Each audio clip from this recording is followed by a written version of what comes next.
Hello friends, कैसे हैं आप सब लोग। आई होप आप सब खैरियत से होंगे और अच्छे से होंगे। तो आज जो मेरी वीडियो है ये पार्ट 3 है लाइफ प्रोसेसेस का। ये चैप्टर 6 है जिसको हिंदी में आप जय प्रक्रम भी बोल सकते हैं, इंग्लिश में लाइफ प्रोसेस बोलेंगे। इससे पहले मैंने 2 पार्ट इसका अपलोड किया था और जिसके जस्ट पहले वाला पार्ट था उसमें हम लोगों ने बात की थी स्वयं पोषी के बारे में, फोटोसिंथेसिस, प्रकाश संश्लेषण के बारे में बात की थी। ये जो है इसमें हम बात करेंगे विषम पोषी के बारे में और विषम पोषी के बारे में बात करेंगे। तो जो विषम पोषी को इंग्लिश में आप हेटेरोट्रॉपिक भी बोल सकते हो और विषम पोषी पोषण होता है हेटेरोट्रॉपिक न्यूट्रिशन, इसको इंग्लिश में बोला जाता है।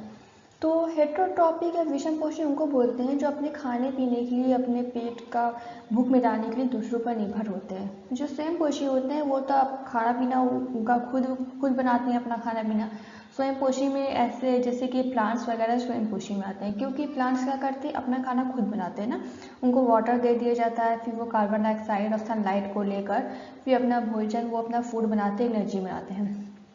और हम जो इंसान होते हैं या जानवर हैं, ये सब क्या है, विषम पोषी होते हैं और दूसरों पर निर्भर होते हैं अपने खाने के लिए। जैसे कि अगर हम लोग कोई इंसान वेजिटेरियन है तो वो पेड़ पत्तों पे वो निर्भर होता है, और नॉन वेज है तो वो दूसरे जानवरों पर निर्भर होता है ना। तो अपना खाना के लिए, हम तो पेट भरने के लिए हम दूसरों पर ही मेनली मुख्य रूप से निर्भर होते हैं। अब बाकी जो जानवर वगैरह होते हैं जो वो भी निर्भर होते हैं। तो जो अपना फूड खुद नहीं बना सकते, दूसरों पर निर्भर होते हैं, उसको हम विषम पोषी कहते हैं। तो हम इस वीडियो को स्टार्ट करते हैं। तो सबसे देखिए, यहाँ तक मैंने इससे पहले पढ़ाया था। अब इसके आगे जो आता है ये है विषम पोषी। विषम पोषी पोषण देख लीजिए, इसके आगे है। तो अब हम देखेंगे कि विषम पोषी पोषण होता क्या है। तो हमने अभी आपको बताया कि विषम पोषी में वो आएंगे जो कि अपना भोजन खुद नहीं बना पाते हैं ना। तो प्रत्येक जीव, देखिए यहाँ से प्रत्येक से आपको मिल गया होगा, प्रत्येक जीव अपने पर्यावरण के लिए अनुकूलित है।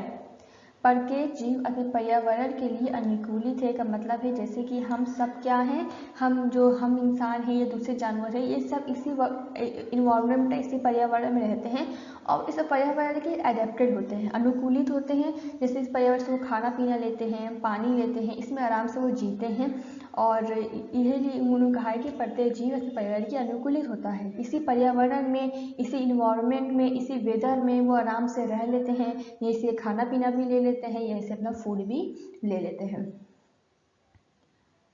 भोजन के स्वरूप एवं उपलब्धता के आधार पर पोषण की विधि विभिन्न प्रकार की हो सकती है। अब भोजन के टाइप मतलब स्वरूप मतलब भोजन के टाइप के आधार पर और भोजन की अवेलेबिलिटी के आधार पर पोषण की जो विधि होती है, न्यूट्रिशन की जो विधि होती है, विभिन्न प्रकार की हो सकती है। अब भोजन एक तरीके का तो होता नहीं है, भोजन अलग अलग तरीके का होता है।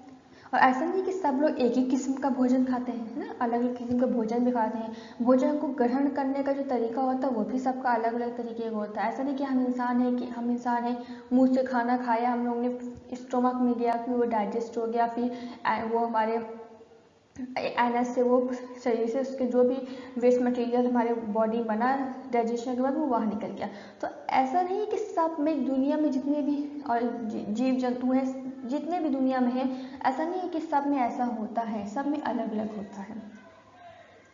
ठीक है, जैसे कि आगे मैं आप लोगों को एग्जाम्पल भी बताऊंगी। जैसे हम लोग के अंदर क्या है, हम इंसान लोग ऐसे ही करते हैं। तो इसी तरीके से जानवर हमारे आगे पीछे आप देख रहे हो, या लॉयन है या फिर काऊ रहती है, उनका भी ऐसे ही होता है, मुंह से खाते हैं, पेट में जाता है, डाइजेस्ट हो जाता है ना। लेकिन बहुत सारे ऐसे होते हैं जिनके पास तो माउथ ही नहीं होता खाना खाने के लिए। बहुत से जीव ऐसे भी होते हैं जिनके पास माउथ ही नहीं होता, जिनके अंदर कोई ऑर्गन ही नहीं होता डाइजेशन के लिए। जैसे हमारे अंदर लीवर है, सब कुछ है हमारे बॉडी में, लीवर है, किडनी है जो यूरिन का फॉर्मेशन करेगी, तो उनके अंदर से कोई ऑर्गन ही नहीं होता है।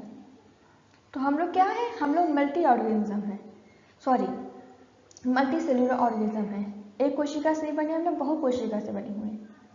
तो इसी वजह से हमारे शरीर में अलग अलग चीज़ों को करने के लिए, कोशिका चीज़ों करने के लिए बहुत सारे ऑर्गन्स हमारे शरीर के अंदर मौजूद हैं, जैसे कि मैंने आपको अभी बताया।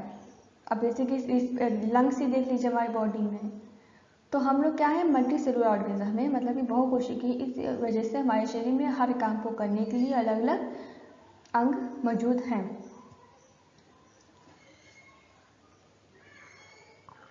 अब इसके आगे हम देखते हैं इसके अतिरिक्त यह जीव के भोजन ग्रहण करने के ढंग पर भी निर्भर करता है। अब मैंने आपको बताया था ना कि फूड भी अलग अलग तरीके का है और फूड को ग्रहण करना, उसको खाना भी तरीका भी अलग अलग होता है सब में। उसको पचाने का भी तरीका अलग अलग होता है, उसको शरीर से बाहर निकालने का, उसके बाद जो अपशिष्ट पदार्थ बना है उसको शरीर से बाहर निकालने का भी अलग अलग तरीका होता है सब में। तो वही बात यहाँ पे लिखी गई है। उदाहरण के यदि भोजन स्रोत अचल है जैसे कि घास, भोजन स्रोत अचल का मतलब ऐसा भोजन जो एक जगह से दूसरी जगह नहीं जा सकता है, वो अचल है, उसके अंदर कोई मूवमेंट नहीं है। जैसे कि घास क्या है, एक ही जगह रहेगी। या गतिशील भोजन है जैसे कि हिरन, अब हिरन भी क्या है, भोजन है ना, हिरन क्या है, भोजन है, लेकिन हीरा क्या है, गतिशील है, वो एक जगह दूसरी जगह जा सकता है। दोनों प्रकार के भोजन का अधिगम का तरीका भिन्न भिन्न है। तो गाय व शेर किस पोषक उत्पादक का उपयोग करते हैं। अब जैसे कि गाय है वो क्या खाएगी, घास खाएगी जो कि एक अचल है। अब शेर क्या है, वो हिरन को खाएगा जो कि एक चल है। तो गाय तो घास जाके आराम से खा लेगी। घास क्या है, ग्रास क्या है, मैं सॉइल में से वो उगती है। लेकिन जो शेर है उसको हिरन को खाने के लिए बहुत मशक्कत करनी पड़ेगी, बहुत मेहनत करनी पड़ेगी, एनर्जी वेस्ट करना पड़ेगा, तब जाकर उसको हिरन मिलेगा खाने के लिए। तो अलग अलग तरीके हैं। जीवों द्वारा भोजन ग्रहण करने और उसके उपयोग की अनेक युक्तियाँ हैं। कुछ जीव भोज्य पदार्थों को विघटन शरीर के बाहर ही कर देते हैं और तब उसका अवशोषण करते हैं। फफूंदी, ईस्ट, मशरूम आदि कवक इसके उदाहरण हैं। जैसे कि इन्होंने यह कहा, देखिए बहुत सारी बातें हम आपको पहले ही बता चुके हैं ना।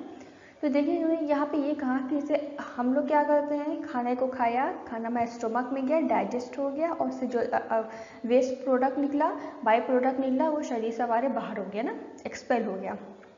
बट बहुत सारे ऐसे भी हैं, बहुत सारे कुछ जीव ऐसे भी होते हैं, वो क्या करते हैं कि जैसे कि फफूंदी का एग्जाम्पल दिया, ईस्ट का एग्जाम्पल दिया, मशरूम का एग्जाम्पल दिया, वो सब क्या करते हैं, वो लोग खाने को पहले पचाते हैं और फिर खाते हैं। कैसे खाते हैं, वो अपने शरीर में उसको एब्जॉर्ब करते हैं, इस तरीके से वो खाते हैं, अवशोषित करके खाते हैं, अवशोषण से। तो जैसे कि फफूंदी क्या करता है, जो फंजाई होता है, वो जो उसका भोजन होता है उस पर वो एक तरीके का डाइजेस्टिव एंजाइम रिलीज करता है, निकालता है, जिससे उसका भोजन जो है वो डाइजेस्ट हो जाता है और फिर वो उसको ग्रहण करता है, उसको अवशोषित करता है।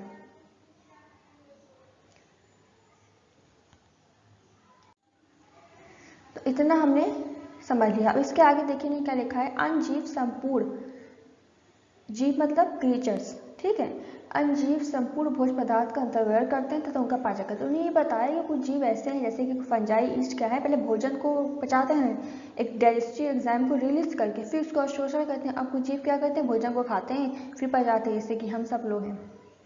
अब इसके आगे हम देखेंगे, यहाँ से आपको देखना है जीव द्वारा किस भोजन का अंतर्ग्रहण किया जाए तथा उसके पाचन की विधि उसके शरीर के अभिकल्पना तक कार्य पर निर्भर करता है। घास, फल, कीट, मछली या मृत खरगोश खाने वाले जंतुओं के अंतर के बारे में क्या आप सोचते हैं। तो जीव द्वारा किस भोजन का अंतर्ग्रहण किया जाए तथा उसके पाचन की विधि उसके शरीर के अभिकल्पना तक कार्य पर निर्भर करता है। तो जीव क्या है, जैसे कि अब सब जीव, जैसे कि अब अमीबा का एग्जाम्पल ले लीजिए आप, तो अमीबा क्या करता है, उसका जो भोजन होता है वो उस वजह से उसका जो भोजन है अमीबा का, वो अपने शरीर के जो बाहरी सतह होती है उससे वो अवशोषित करता है, ठीक है, और उसी बाहरी सतह से शरीर से बाहर निकाल देता है। तो उस शरीर से बाहर निकाल के क्या निकालेगा, बाई प्रोडक्ट निकालेगा, जो भी अपशिष्ट पदार्थ बाद में बनेगा पाचन के बाद। तो हम लोग क्या करते हैं, जो एक कोशिकीय होते हैं उनके अंदर कोई ऐसा डाइजेशन के लिए या फूड को इंगल्फ करने के लिए खाने के लिए कोई ऐसा ऑर्गन नहीं होता है स्पेशल। बट बहुत सारे जीव ऐसे हैं जो कि जटिल हैं, मतलब कि बहुकोशिकीय हैं, उनके अंदर हर कार्य को करने के लिए अलग अलग ऑर्गन बने हुए हैं। तो वही बात यहाँ पे अलग अलग अंग हैं, वही बात यहाँ पे कही गई है।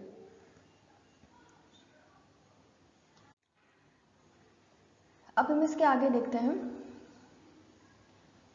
कुछ अन्य जीव पौधों और जंतुओं को बिना मारे उनसे पोषण प्राप्त करते हैं।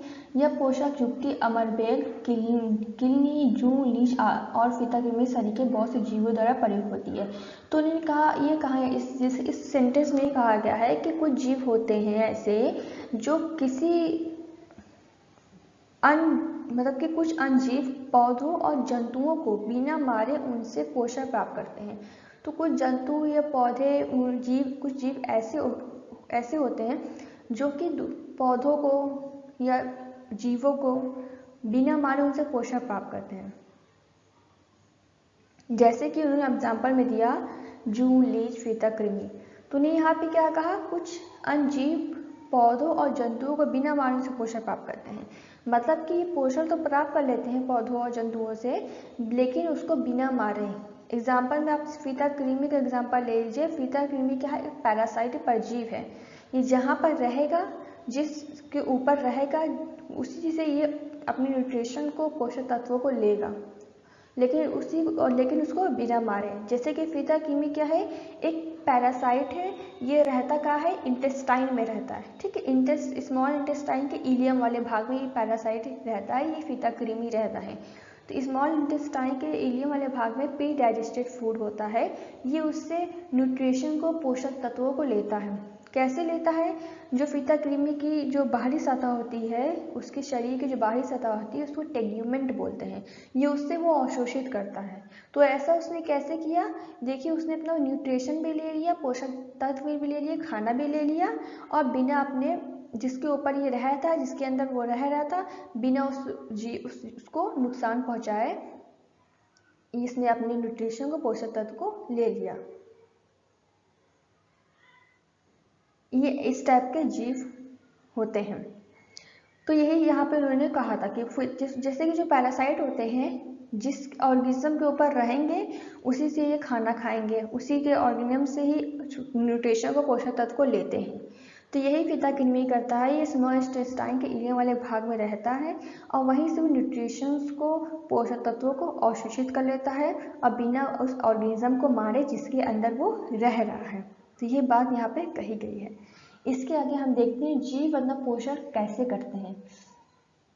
जो जीव होते हैं अपना पोषण कैसे करते हैं। अब यहाँ आपको मिलेगा क्योंकि से, क्योंकि भोजन और उसके अंतर्गत की विधि भिन्न है, अतः विभिन्न जीवों में पाचन तंत्र भी भिन्न है। तो मैंने आपसे क्या बताया था कि भोजन, खाना अलग अलग है, अलग टाइप का होता है। उसको खाने को इंगल्फ करना, खाना पेट में लेके जाना, उसका भी तरीका अलग अलग है, और खाने को पचाना भी अलग अलग होता है। सब में नहीं कि हम लोग जैसे कि मुंह से खा लिया पेट में जाके पचे, ऐसा नहीं कि सब पूरी दुनिया में जितने भी जीव सब ऐसे ही होते हैं, अलग अलग होते हैं। जैसे कि इन्होंने यहाँ पे एग्जाम्पल दी अमीबा का। तो एक कोशिकी जीवों में भोजन संपूर्ण सतह से लिया जाता है, लेकिन जीव की जटिलता बढ़ने के साथ विभिन्न कार्य करने वाले अंग मिश्र जाते हैं। तो जो एक कोशिकीय जीव होते हैं वो भोजन कैसे लेते हैं, अपने शरीर की बाहरी परत से, बाहर की स्किन से वो भोजन को अवशोषित करके ले लेते हैं। और लेकिन जो जटिल जीव होते हैं, जो बहुकोशिकीय होते हैं, उनके अंदर हर कार्य को करने के लिए एक एक अंग बने हुए होते हैं, जैसे कि हम सब लोग में। अब उन्होंने अमीबा का एग्जाम्पल दिया। पहले उन्होंने एक कोशिकी कहा। अब एक कोशिकी का मतलब ये नहीं कि एक कोशिकी जीव में सिर्फ अमीबा ही आता है, बहुत सारे आते हैं जीव। तो उन्होंने एक कोशिकी में अमीबा का एग्जाम्पल दिया। अमीबा कोशिकीय सतह से अंगुली जैसे अस्थायी प्रवध की मदद से भोजन ग्रहण करता है। यह प्रवध भोजन के कणों को घेर लेते हैं तथा संगलित होकर खाद्य रिक्तियाँ बनाते हैं। खाद्य रिक्तिका के अंदर जटिल पदार्थों का विघटन सरल पदार्थों में किया जाता है, वे कोशिका द्रव में विस्तारित हो जाते हैं। अब देखिए अमीबा कोशिकीय सतह से अंगुली जैसे अस्थायी प्रवध की मदद से भोजन करता है। अब यहाँ पे देखिए एक फिगर शो किया गया है, ये अमीबा का फिगर है। आप देखेंगे कि अमीबा का जो शरीर है टेढ़ा मेढ़ा है ना, उंगली जैसा आकार जैसा इसकी चारों तरफ निकला हुआ आपको नजर आ रहा होगा। ये जो टेढ़ा मेढ़ा उभरा उभरा सा दिख रहा है आपको, यही इसको कहते हैं सीडोपोडिया। इसको ही सूडोपोडिया कहते हैं। यह अस्थायी प्रवध इन्होंने यहाँ पे हिंदी में यूज किया गया है, अस्थायी प्रवध। तो अमीबा के शरीर में चारों तरफ उंगली जैसा निकला रहता है, जिसको हम सूडोपोडिया इंग्लिश में बोलते हैं, और इसी की मदद से अमीबा अपना भोजन ग्रहण करता है। मतलब कि समझ लीजिए ये सूडोपोडिया क्या है, अमीबा का हाथ है। ठीक है, ये अमीबा को चलने में मदद करता है, और खाना ग्रहण करना होता है अगर, तो वो अमीबा का जो हाथ है, ये उंगली जैसा हाथ जो उंगली जैसा दिख रहा है, ये उसका समझिए हाथ है। इसी से ये भोजन को पकड़ लेता है और अपने शरीर के अंदर अवशोषित कर लेता है। जैसे कि यहाँ पे शो किया गया है रेड कलर का, ये अमीबा का फूड है। अब देखिए दोनों जो उसकी उंगली जैसा आप देख रहे हैं, इसके अंदर वो फूड चला गया, फिर उसकी बॉडी के अंदर चला गया। अब इसके आगे देखेंगे, यह प्रवध भोजन कणों को घेर लेते हैं तथा संगलित होकर राखादित्य बनाते हैं। तो ये मैंने कहा कि ये जो प्रवध है, प्रवध मतलब ये जो उंगली जैसे हैं, जिसको सूडोपोडिया इंग्लिश में मैंने कहा, ये भोजन को घेर लेते हैं और भोजन को घेर लेते हैं तथा संगलित होकर इकट्ठा होकर, जैसे घेर लिया भोजन को, फिर वो कहाँ गया, बॉडी के अंदर इनके चला गया, फिर इस संगलित होकर मतलब इकट्ठा होकर खाद्य रिक्तियाँ बनाते हैं, रिक्तिका बनाते हैं। खाद्य रिक्तिका मतलब फूड वैक्यूल बनाते हैं। तो सारे भोजन जो आपस में मिलकर फूड वैक्यूल बना लिए हैं, ठीक है। अब उस फूड वैक्यूल के अंदर ही भोजन का पाचन होता है। खाद्य रिक्तिका, देखिए, भोजन के कणों को घेर लेते तथा संगलित होकर खाद्य रिक्तिका बनाते हैं। खाद्य रिक्तिका के अंदर जटिल पदार्थों का विघटन सरल पदार्थों किया जाता है, मतलब कि खाद्य रिक्तिका के अंदर फूड वैक्यूल के अंदर भोजन का डाइजेशन होता है और वे कोशिका द्रव में विकसित हो जाते हैं। फिर भोजन का डाइजेशन होने के बाद वो जो भोजन का डाइजेशन हुआ, जो भी इसमें न्यूट्रिएंट्स वगैरह निकले वो कोशिका द्रव में चले गए और जो भी अपशिष्ट पदार्थ निकलेगा वो फिर बॉडी से ही, स्किन से ही बाहर चला जाएगा। कोशिका द्रव के अंदर ही सारे कोशिकांग वगैरह होते हैं, जैसे कि पैरामीशियम होता है, जैसे कि गोल्जी बॉडी है, माइटोकॉन्ड्रिया होती है, वही सब कोशिका के अंदर, जैसे कि न्यूक्लियस है, कोशिका के अंदर ही ये सब पाए जाते हैं। ये सारे कोशिकांग जो होते हैं कोशिका के अंदर पाए जाते हैं।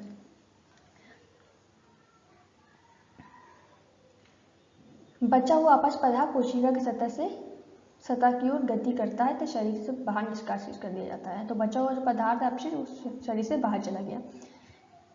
पैरामीशियम भी एक कोशिकीय जीव है।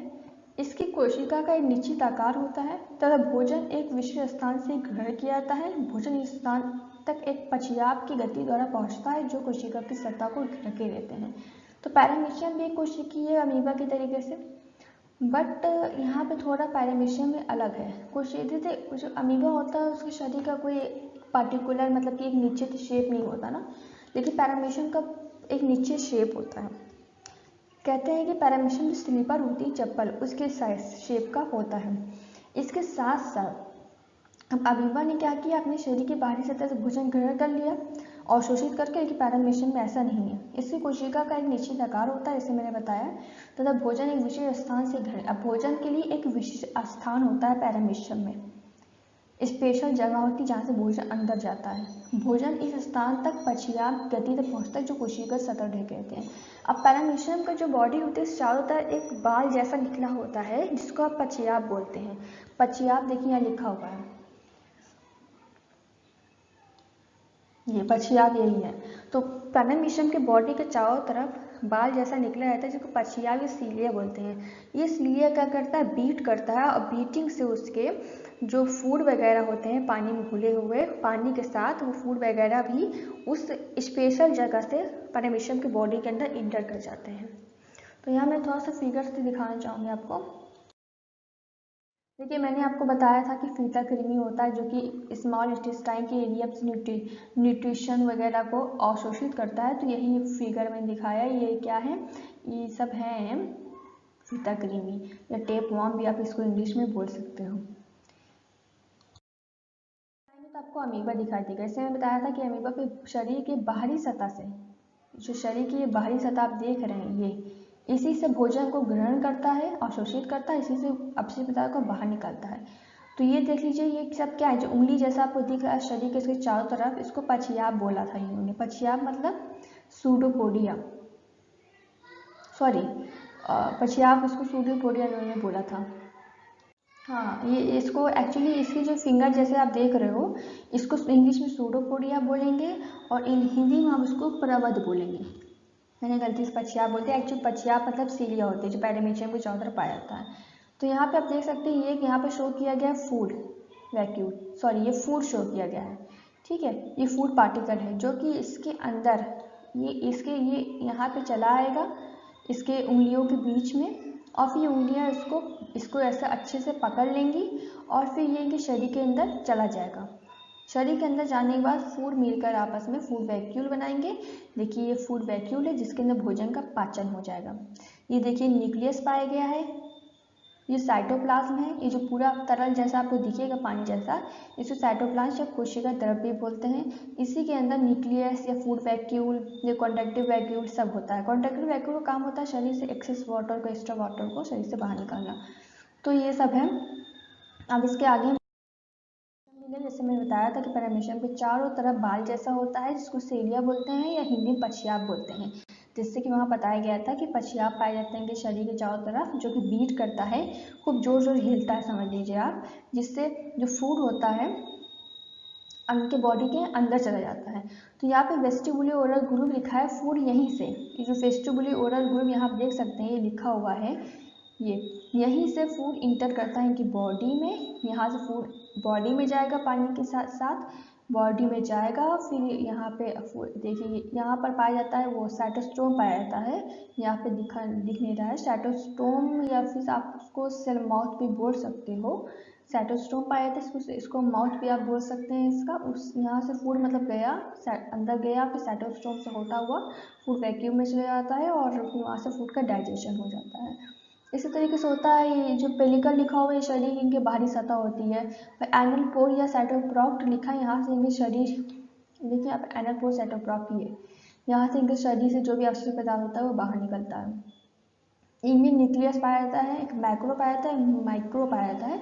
माइक्रो मतलब छोटा वाला, मैक्रो मतलब बड़ा वाला न्यूक्लियस। तो आप ये फिगर देख सकते हैं। तो आई होप आपको वीडियो पसंद आई होगी, इसको पढ़ लीजिएगा, फिर से रिवाइज कर लीजिएगा अगर आपको समझ में ना आए तो। And thank you for watching my video.